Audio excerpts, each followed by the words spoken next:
என் பிள்ளைய அடிச்சு மூடி மறைச்சிட்டாங்க. என் பிள்ளை செப்டிக் டேங்க் எல்லாம் உழல, செப்டிக் டேங்க் எல்லாம் உழல.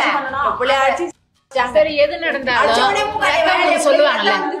என் ப்ரோ சட்டையில ரத்தம், சட்டையில ரத்தம், ரிப்பன்ல ரத்தம், கவுன்ல ரத்தம். என் பிள்ளை செப்டிக் டேங்க்ல உண்டுதா? என் பிள்ளை ஸ்நாக்ஸ் கூட சாப்பிடலையே, பிள்ளை ஸ்நாக்ஸ் கூட சாப்பிடலையே, பிள்ளை செப்டிக் டேங்க்ல உண்டுதா? பிள்ளைய போனவனே சாவடிச்சுட்டுக்கிறாங்க. சாவடிச்சுட்டு அவங்க என்ன நான் பண்ண முடியுமோ ஸ்கூலை காப்பாற்று பண்ணுறதுக்கு பண்ணிட்டாங்க. என் பிள்ளை எழுதாது, படிக்க மட்டும்தான் செய்யும். என் பிள்ளை எழுதலைன்னு மிஸ் அடிச்சுட்டுக்கிறாங்க. நான் தான் பார்த்தேன். இந்த பக்கம் என் பிள்ளைக்கு சொத்து கை பக்கங்க செவுந்து போயிருக்குது, இந்த கண்ணுல செவுந்து போயிருக்குது. நீங்க காப்பாத்து பண்ணி என்ன பண்ண போறீங்க? காப்பாத்து பண்ணி என்ன பண்ண போறீங்க? ஒரு உயிரே போயிடுச்சு. நீங்க உண்மையை சொல்லிருக்கலாமே, உண்மையை சொல்லிருக்கலாமே. நாங்க சரி என் பிள்ளைங்களுக்கு இதான் முடிஞ்சு போச்சு விதி, நான் கூட நாங்க விட்டுட்டு இருக்கோமே. மூடி வடிச்சு கடைசி வரைக்கும் சொல்லல என் பிள்ளை செத்து போச்சுன்னு. பேரண்ட்ஸுக்கு கடைசி வரைக்கும் சொல்லல. நாங்களாம் பிள்ளைய காணா கத்ததுக்கு அப்புறம் கூட சொல்லல. அந்த ஸ்கூல்ல இருந்து ஒருத்த கூட உங்க பிள்ளை இப்படி மிஸ் ஆயிடுச்சுன்னு எங்களுக்கு சொல்லவே இல்லை. நாங்களாம் கடிச்சு இந்த கதிரையை அழுதுக்கு அப்புறம் தான் போஸ்ட்மார்ட்டம் பண்ணதுக்கு போன் பண்றாங்க அவங்க அப்பாவுக்கு. அதுக்கப்புறம் ஓடிக்கிறாங்க அப்பாவும்.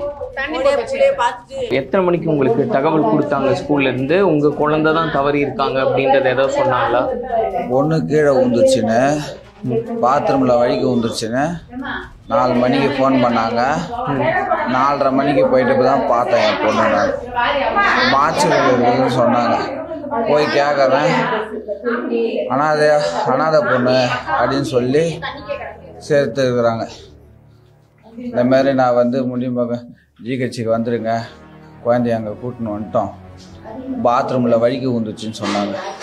போய் பார்த்தா மார்ச்சரியில் வச்சுக்கிறாங்க. 4 ஸ்கூல் எல்லாரையும் காலி பண்ணிவிட்டு நல்லா பிளான் பண்ணி சாயங்காலமாக தான் எங்கள் வீட்டில் எல்லாருக்கும், தமிழ்நாடு முழுக்க எல்லாருக்கும் தெரிஞ்சுக்கிட்டு எங்கள் வீட்டில் தெரியல. அவங்க குழந்தைய ஏதோ பேக் சைடு கேட்டுருக்குதாமே, அது வழியாக கூட்டின்னு போயிட்டு ஜிஹெச்சில் சேர்த்துக்கிறாங்க. அப்பா அம்மா இல்லாத பொண்ணுன்னு சொல்லி சேர்த்துக்கிறாங்க. நான் என்ன பண்ணுவேன்?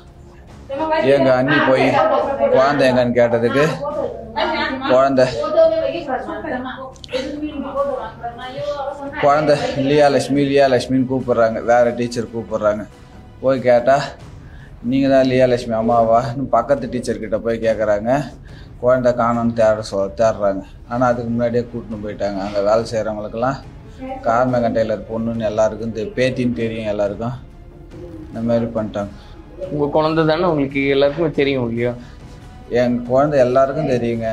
ஏன்னா நான் மெயின் ரோட்லேயே இருக்கிறேன். மொதல் வீடுன்றதால லோக்கலில் இருக்கிற எல்லாருக்குமே தெரியுங்க என் குழந்தை தானே.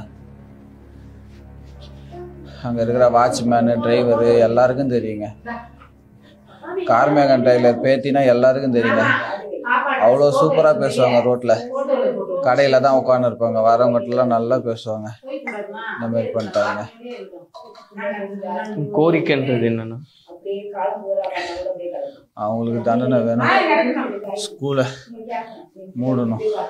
இதுமாரி ஸ்கூல் நடத்தி என் பொண்ணு மாரி எல்லார் பொண்ணையும் சாவடிச்சிட போகிறாங்க. எல்லாரும் உயிர் ஏற்றுட போகிறாங்க.